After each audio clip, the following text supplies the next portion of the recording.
Mga kayabe, Sura Auto Works. I-share lang ang konti, baka makatulong. May bago akong unit na ginagawa. So nag-high temperature siya during matagal nang ginagamit o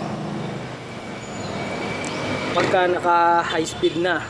So binaba ko na yung water pump. Naglinis na rin ako ng radiator. So napansin ko bagong palit naman.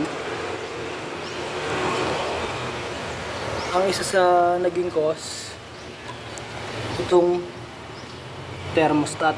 Tinanggalan ng thermostat. So isa yan, kaya hindi rin ako nag-a-advise na tanggalan ng thermostat ang unit, kasi sa una okay siya, pero in the long run, dahil hindi nga nagkakaroon ng time yung coolant na magpalamig muna before pumasok dito sa ating engine. So ang nangyayari in the long run, lahat na ng tubig na nagsi-circulate ay mainit. So overheat pa rin yung kalalabasan. Yun lang po at maraming salamat.